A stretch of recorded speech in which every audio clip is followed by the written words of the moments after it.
Hello everybody and welcome back to the channel. This is probably one of the most exciting things I have filmed in a very long time. So I was live streaming the other day and we kind of came up with this idea that I would make a video and give each of my American Girl dolls a Taylor Swift album. However, I've decided to split that up and we're going to start with historicals first and then work our way through Girl of the Year, Truly Me, and eventually get to my customs, which the Truly Me and customs will be very unique. But for this, I did historical first just because I own every historical doll and, I did a lot of researching their stories and things like that for the ones whose stories I'm not as familiar with as the ones that were out when I was a child. So I did a lot of research. Some of these were so easy.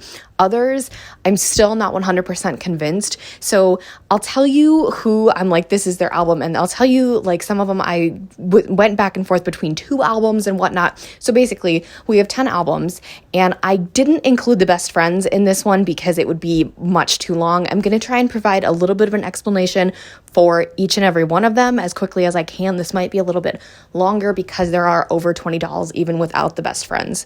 So we're going to go in chronological order, starting with Kaya and then ending with the Hoffman twins.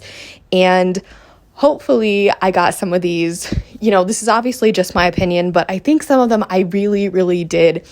I put a lot of thought into this, and I think we're going to do Girl of the Year next, so that one might be fun as well, because I think it's easier when the doll already has a story versus kind of Truly Me's and my customs where I had to dig a little bit deeper, but I haven't done that yet. So I'm really, really excited for this. I want to thank you guys for helping me come up with this idea. And then later on, if you want me to, we can take this Swiftie American Girl doll obsession a little bit further, and I can give each doll a song from her particular album. Kaya is very easy for me. So Kaya is folklore, and honestly, I think it's just the whole vibe of the folklore album is being in the trees and very in the forest and just very old-timey. And obviously with Kaya, that's a huge thing. I just really, really get folklore vibes from her. Also, Evermore is Folklore's sister album, so it could be either or, but I think Kaya is she leans much more towards folklore than Evermore. Felicity Merriman kind of stumped me because so obviously horses are a huge part of her story. So then you think country. Okay, so realistically you have 3.5 because Red is country, but it's also, I think Red is more country than pop, but I wouldn't classify Felicity as a Red girly. So then that leaves you with 3 options: Debut, Fearless, and Speak Now. Felicity is fearless, but all these girlies are fearless. I mean the word, not the album. But I look at this purple dress because this is the variant of Felicity that I own. I see Speak Now. And Speak Now is also very, very much about standing up for what's right and speaking your truth and your thoughts. And Felicity is a huge advocate for, she's a patriot, Elizabeth is a loyalist, all of that, as well as stopping the animal cruelty to Penny. So I think Speak Now. But again, I go back to the horses and I think Debut. So Felicity kind of has 2. I lean more towards Speak Now just because of the look and, her passion for animals. I don't know. She's a Speak Now. I originally had Caroline Abbott as a lover girl, but I think that was just because of her, beautiful pink dress and her long curls. And then I really, really got to thinking, she gives off first 3 albums Taylor energy. So again, Debut, Fearless, Speak Now. I chose Fearless for Caroline Abbott because she looks a lot like original Fearless Taylor, so from the stolen version, but I'm not going to put the cover art of the stolen version. So she is Fearless Taylor's version, but I think that word essentially, like I said earlier, describes all of the historical girls, but Caroline is the first one to kind of take that album. It really fits her, and I did base a lot of that on the fact that she really, really does look like the stolen version cover art. Josefina Montoya was actually really, really tricky. I couldn't really find an album that I thought fit her extremely, extremely well, but then I kind of dug a little deeper.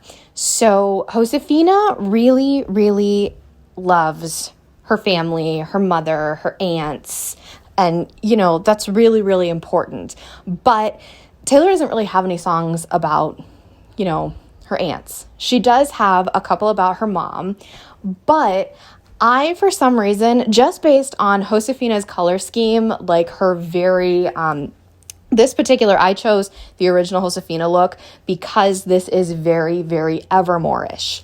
And her whole vibe is extremely Evermore, maybe a little bit of folklore as well, but mainly Evermore just based on the colors of her clothes. And the song Marjorie came to mind, but again, that's about Taylor's grandmother, but it still gives off like you're looking up to someone and they are no longer there and you really wish you would have taken everything in more when they were still alive. So that kind of relates to Josefina's relationship with her mother. Again, I didn't want to use any of Taylor's songs about her mom just because I felt like this vibe of that album fit Josefina much more, especially again because of her color scheme for her collection. I do Cecile and Marie Grace together when I do these types of ranking or any type of video related to historicals because one of them really isn't the main and then one of them really isn't the best friend. They're like the same. It's their collection together. They share it. So these two, I had to really kind of research their story because they were newer to me because I was on my hiatus when they came out. So I decided that they both actually have the same album. Marie Grace and Cecile kind of have this like very, very innocent vibe to me. I don't know why, but they seem to be the most innocent out of all of the historicals. I'm not quite sure why that is. So I went ahead and I gave them both debut. Kirsten Larson is literally Taylor Swift. Like the haircut, the face, like everything, this doll is Taylor Swift. So anyway, with that being said, I had no brainer. Somebody asked me on the live stream last night, which album do you think Kirsten is? I immediately, with little hesitation, said Evermore. It really doesn't need to be explained why she gives off the most Evermore vibes out of any doll. So if there was a fight and she had to fight for Evermore, she would win. It's just Evermore is Kirsten's album. And she's very, especially in her school dress, is very, very Evermore with the red. It's just Evermore. That's Kirsten's album. I just had a last minute change with this one. So Addie, I originally had her down as Reputation because there's no question that she is I'm just going to say it, she is the baddest ass out of all of the historical dolls. She is, for good reason. But as I got to thinking, Addie, so her pink dress and of course her blue dress for Be Forever, so both of her releases, Addie's colors in just when you first see her in her meet outfit, she's very lover. And Addie was always very, very kind and caring about her family and her mom. And that is just, I remember reading Addie's books and I fell in love with them. I never had Addie growing up, but when I got back into collecting, I got her as fast as I could. And she just, again, she is Reputation in the sense that she is so incredibly strong and, fights for absolutely everything, her family included. But Addie she's a sweetheart and she's extremely, extremely lover. Samantha Parkington wasn't really that hard because one thing came to mind in particular, and that was how Samantha protected Nellie and her sisters. Now, this was obviously, I'm relying on the movie, which is what I've seen more recently than actually reading the books, but I did read them like literally over a decade ago. It was probably 15 years ago last time I read Samantha's story. But her way of protecting Nellie and her sisters, gathering coats for them, sneaking them out of the orphanage, hiding them, and then not only completely allowing herself to be disqualified from the competition by speaking the absolute truth. Samantha does not give any, and that is a word I will not say here on this channel, but if you follow me, you follow me. So Samantha Parkington is Reputation. I don't know, I just feel like yes, she has a heart and obviously she cares, but again, Samantha does not care what anybody thinks. Like, she doesn't care what stupid Eddie Ryland thinks. She keeps her whole boathouse about her parents and she just does not care. She does her own thing and she doesn't care. Of course, she respects Grand Mary and things like that, but as Samantha gets older and she sees the real world, she becomes more of Reputation. So for Rebecca, I originally had a different album picked out, but I think I like what I initially chose. So I should have actually picked her historical meet outfit for this album, but it's okay because I prefer Be Forever Rebecca anyway. But Rebecca is very red. And what really led me to that was the song The Lucky One. And if you know the meaning behind that song, it is about someone who's famous and then, kind of how the world works. And Taylor's like, they tell you now you're the lucky one, but then again, like being famous, you kind of really, you don't know what it's really like to be famous until you're famous. And then I don't know, celebrities would understand. You know what I'm trying to say here? So Rebecca, of course, wants to be an actress. So I thought that was extremely, extremely fitting for her. Initially, I thought maybe 1989, but again, I see Rebecca as being like more of a fancy kind of girl, and 1989 is not like really a fancy aesthetic album, and Red definitely is. And of course, Rebecca's initial meet outfit and collection is much more Red, Taylor's version. So Claudia is our first 1989 girly, and I picked this because this is an album that this was Taylor's first jump into the pop scene. And I think of 1989 and I think of songs like Style and Wildest Dreams, which happen to be my favorites off of that album. But again, I think of Shake It Off, and I think of Claudia's big idea of performing the variety show. And again, 1989 is a very dancey album, kind of, so to speak, because, yes, Taylor has some dance songs from the previous albums that were released before 1989, but I think, this one just really makes me think of dancing, and that is Claudia's thing. She's a tap dancer, so kind of just really gives Claudia Wells vibes. Kit, my darling Kit, was so incredibly easy. So Kit's big thing is she wants to be like a reporter, okay? So she's a writer. And she comes with a cardigan sweater. So with that being said, Folklore, obviously huge storytelling album, one of two released by Taylor. And the fact that she came with a cardigan, she's extremely folklore. Linnea Mitchell is actually one that I realized it right off the bat. And Linnea is a lover girl.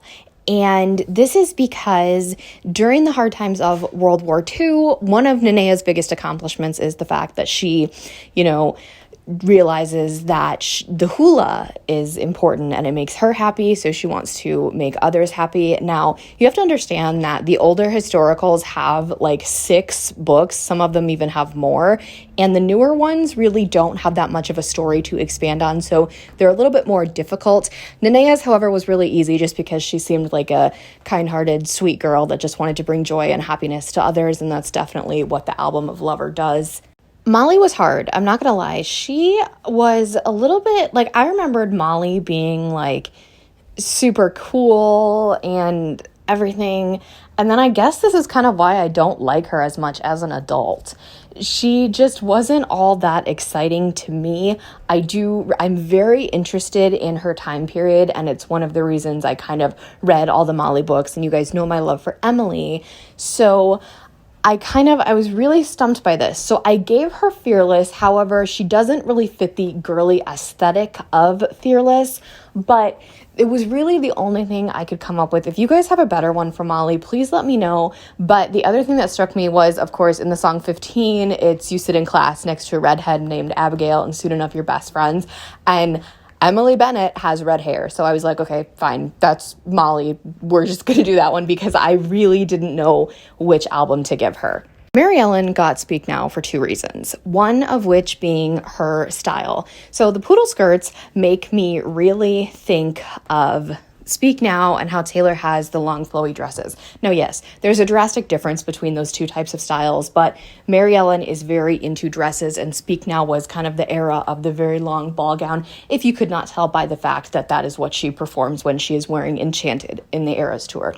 So it was just kind of a little bit of, these kind of make me think of the same thing, as well as the fact that kind of like a lot of the girls, they all really do speak now and stand up for what they believe in. And Mary Ellen is very kind and giving, as her story evolves. In the beginning, she's just kind of like a pick-me girl, but then she slowly evolves and helps out her friends, and everything is, pretty good in the long run. She was another one that was a little bit difficult, though. I was teetering between a couple different albums for Melody, one based on style and the other based on her personality and the events surrounding her story. So I was going to choose 1989 based on her style. I love Melody's collection. Oh my gosh, this girl's collection is so incredible. And 1989 was a very, stylish new transitional era for Taylor, from country to pop. Everything was very, very different. Her hair was different. The style was completely different.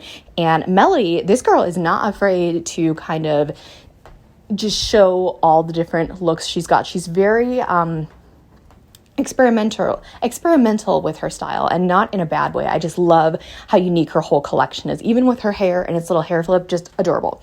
But I ultimately ended up going with Reputation because Melody is from the 60s and she is very, very, just like a lot of the girls here, again, stand up for what you believe in. And I love that that's like the main message American Girl carries out. Some characters like Melody do it better than others. So ultimately I went with our little fighter album, Reputation. Julie was another kind of super easy one to do. I really, really based this album choice off of her style and her time period rather than her story. I gave Julie Midnights because a lot of her pieces, specifically, both of her meet outfits really resemble a lot of the Midnights fashion that's in like the album photo shoot and things like that. And this album definitely has elements of 1970s and kind of 80s, influences and stuff. So it was very, very easy for me to give this to Julie with like the long hair, and Taylor's hair is long for the Midnights era. Honestly, Julie, you just need bangs and it would be perfect. Courtney's was the easiest decision. I gave her 1989 simply because Courtney came out for the year 1987, so it was just all too fitting. I had to give her the album that was in her decade, and again, the 1989 pop album was inspired by certain music elements and songs from that era. Nikki Hoffman's whole meet outfit honestly gives me Midnights vibes. The way she looks as well. I didn't really have a lot to go on with the 90s twins, but I did give them both two totally different albums because they are different in every way possible. So just going off of kind of her meet outfit, I get very, very Midnights vibes. Yes, you could say, oh, flannel, so Evermore, or more of a country like debut situation, but no, I think that Nikki Hoffman is very much Midnights. And lastly, Isabelle Hoffman is very pastel and she's got purple, so you might be thinking Speak Now, but I actually went ahead and I gave her Lover. Again, I didn't have a lot to go on with the Hoffman twins,